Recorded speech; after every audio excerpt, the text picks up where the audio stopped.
Hello, and welcome to Gatherverse News Unscripted, your home for humanity-centered tech journalism.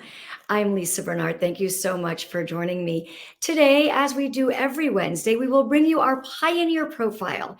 This is where we take an in-depth look at someone who is a leader in Web3, but who is also considering the impact emerging technology has on humans and on society.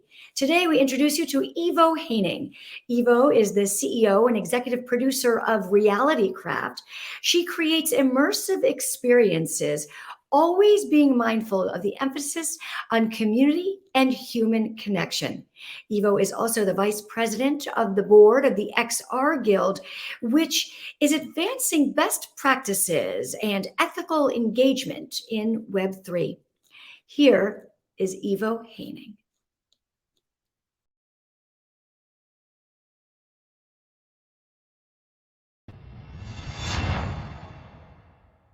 We are speaking for Gatherverse News with Evo Heyning. Evo is an artist, an author, and an interactive producer. Her work has evolved as new technologies have emerged. Evo, tell me about your work in the past and how it has taken you to where you are today. I began working in creative technologies as a very young kid. I was a coder when I was 6. So I started making games very young.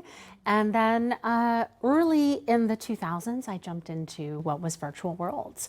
And so I was asked to participate in the Metaverse Roadmap in 2005. And I was a part of an organization that became many different organizations in Second Life back then. So I watched many of these technologies evolve, what became virtual worlds, then VR, AR, the intersection of live streaming and games, as well as things like digital twins and the mirror worlds, and how all of that converged to be what we call the metaverse today. I work with a number of communities, the Open Metaverse Interoperability community, which is fantastic. We work on open source code, specifically for artists being able to take their work across the metaverse in ways that they can control, that they can track. So, for example, if you've made a big Burning Man art installation and you've taken it to a great festival, how do you take it to other VR worlds, or how do you take it into a game? Those are the problems that we like to solve together in open source, in community together. So I work with these communities, and we go from problem all the way through tooling and then to standards as well, so that everyone can adopt those and work with them. So communities are really important to you, and I think we should all care about how community evolves in the metaverse. Talk to me a little bit about the fundamental human connection and how that plays into the metaverse. I found early on that the metaverse, or virtual worlds or virtual spaces, became a very easy place to meet people in their honesty and their authenticity and their vulnerability. So whether it's putting on an avatar and then going and having a dance party or meditating together, I have found that those synchronized experiences change the way we connect. We tend to be more bonded to those people. So I am still friends with people that I used to meditate and create with in 2005, 6, 7, because we synchronized. We got on the same page around the same types of initiatives, the causes we cared about, the nonprofits that meant something to us. And that's durable. It's something that, those are still my best friends almost 20 years later. And how does that compare to physical human interactions? Many of those people I have never met, and yet our friendships are just as durable as my physical connections. So we synchronize differently, right? We dance at a dance party in a virtual world, or we go in VR and play golf or play a game together.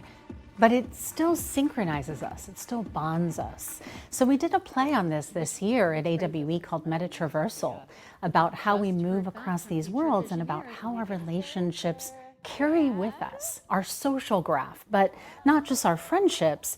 The way that we choose to interact is something that we carry through no matter what world we're in.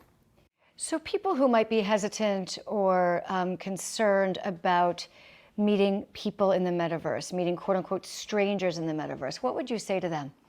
I would say that 98% of people are awesome. And that's generally been my experience in almost 20 years of virtual work. Almost everyone is amazing, and every game world has griefers. And you just have to be prepared for that by engaging in good security, good privacy practices, understanding that your data can be shared, and making sure you understand how it is being shared. So that whether you're a parent working with a child, or if you're trying to do work together, you understand where those relationships are going to unfold.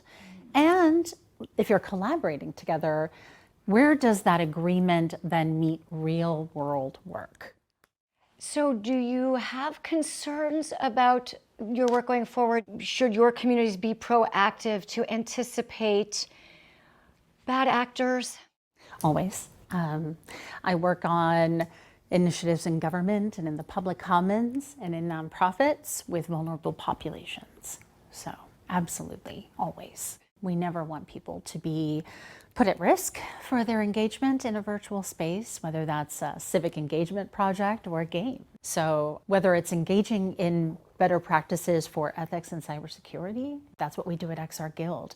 And that level of professional engagement is vital so that we are all sharing best practices together. Tell me a little bit more about XR Guild, because it truly was created to make sure that there are ethics in the metaverse, right? Tell me about the work there.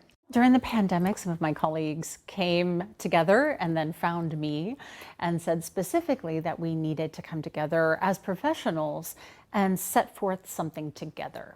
There had been a gap in the knowledge between the generations of developers. And so we had seen Virtual Worlds 1.0, we had seen VR, and we had seen this massive wealth of data that could come from these spaces. But we hadn't necessarily had a real conversation about the ethical use of that data. So big companies had massive data like pools, and where does that data go? We didn't know.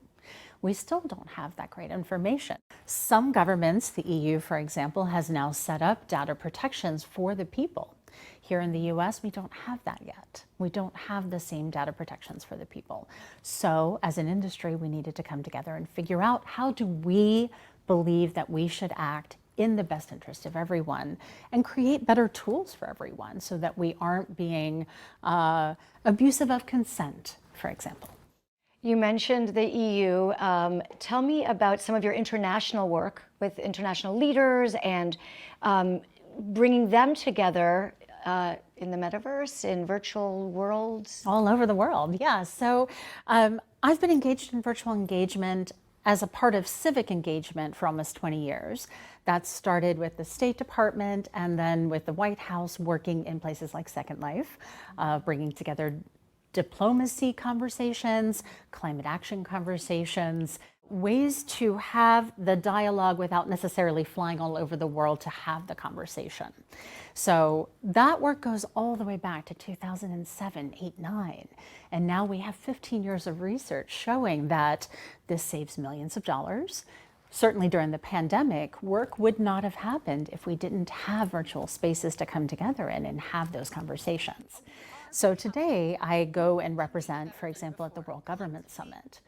How do we build an open commons? How is it powered by open source technologies? How is it an open space for everyone to thrive? Because all three of those have to come together. Absolutely. What do people not understand about your work that you wish they would understand? Many people will set up a false dichotomy or a dualism between what is real and what is virtual. This is all real. These relationships are real. The places that people create are real to a group of people for a real reason. And so these ideas of AI being generative and separate from what is real is also a false dichotomy. These aren't real dualisms at the end of the day, because we are all informing each other's creative process. What we are creating might be interactive or digital, or it might be generative, but all of these things are informed by human creativity. They are an expansion of who we are as human beings. They're not leaving that aside. And it's certainly not replacing human contact. It is enhancing it and hopefully improving how we create together.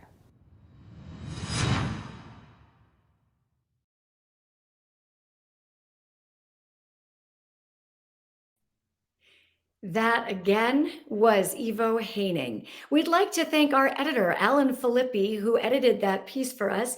He is with ADF Video Bay Area. And Alan, thank you so much for your work.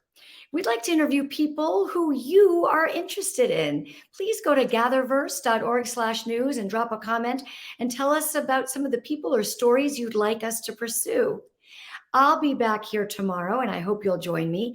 I'll be interviewing Sid Desai. He's the CEO and co-founder of Novo Being. Novo Being is a VR tool for self-care and stress reduction. It's a VR app that offers immersive meditation and cognitive behavioral therapy, among other things. Novo Being is also conducting clinical trials in hospital settings with patients who are isolated for long periods of time, cancer patients who have to be kept away from germs. It's very lonely for sometimes their month-long stay alone in a hospital room, and they're exploring how immersive technology can help make that experience less stressful. I hope you'll join me here tomorrow for that at the same time, noon Pacific. Have a great day.